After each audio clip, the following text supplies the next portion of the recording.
Hi, welcome to rentaleaseagreement.com. In this video, we're going to explain how to fill out a month-to-month lease agreement in Alabama. Let's start at the top. This lease agreement represents the lease agreement to begin on, let's say it's the beginning of summer, June 1st, 2012, and to continue on a month-to-month basis. Landlord and tenant may modify or terminate this lease agreement at any time by giving standard is usually 30 days written notice. Landlord and tenant. This lease agreement is between, the landlord's name is going to be Jim Scott, with a mailing address of 200 Main Street, City of Montgomery, State of Alabama, with a zip code of 99341. Now that probably isn't the zip code, but 2, the tenant is going to be named Scott Jim. The landlord agrees to lease the premises located at, let's say this apartment's right down the street from the landlord. So 300 Main Street. The City of Montgomery, State of Alabama. Oops, sorry. With the zip code of 99341. The tenant, the furnishings and appliances. Here, you're going to write down all the furnishings and all the furnishings and appliances that are included with the rent. So usually in a sublease, the place is furnished. Or in a month-to-month lease, the place is usually furnished. So we're going to say there's a coffee maker, washer, dryer, bed, sofa, and a TV. And the restrictions. Here we're going to write in the restrictions the apartment has. So let's say the rooftop, because the rooftop is in maintenance and it's too dangerous to go up top. Alterations. The tenant may or may not make alterations or improvements to the place, but the tenant is allowed to have pets. The premises are to be used only as a private residence for the tenants listed in Section 2 of this agreement and the following minor children. In this section, you're going to write down the minor children that are going to be in the apartment, if any.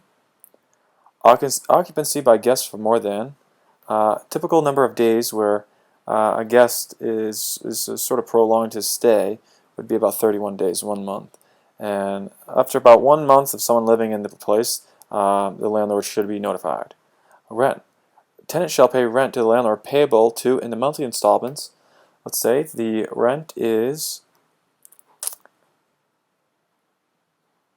$2,000, and you're going to write that numerically in this box. Payable in the name of the landlord's name is Jim Scott. Payments are due on the 1st of every month, beginning on June 1st, 2012. All rent payments shall be sent to,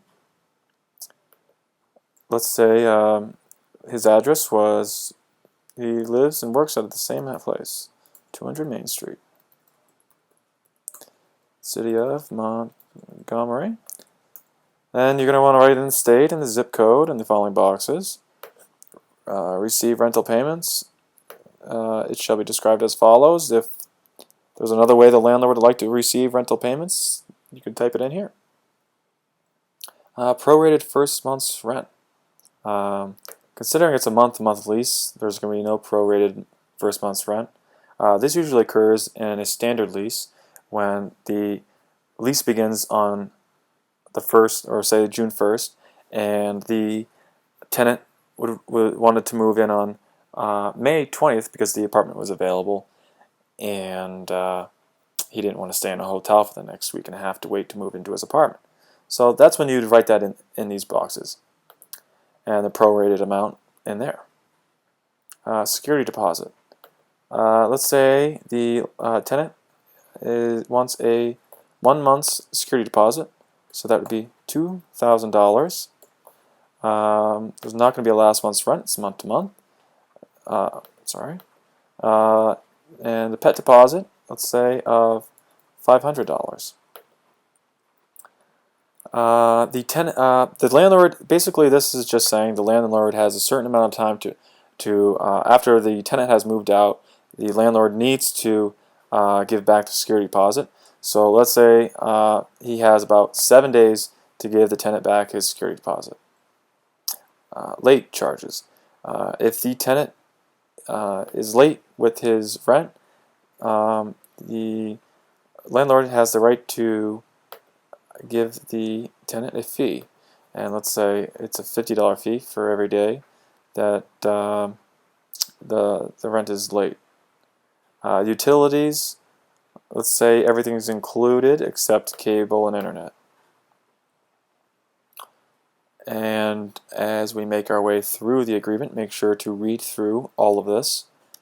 Notices. All notices made by the tenant to the landlord must be delivered to the following address below. Here, you're gonna the landlord is going to write in here where he wants all the notices sent to him, which will probably just be the same place where you're going to send him the rent. Disclosures. Here, you're going to write it in the state of Alabama. And you're going to want to check these, saying that you agree to all the disclosures. Again, read through the lease. And now we're at the bottom where both parties are going to sign. The landlord is going to sign. The tenant is going to sign. And licensed real estate agent. If there was a real estate agent involved in the transaction, he also is going to print, sign, and date. And that is the end of this video. I hope everything helped, and good luck.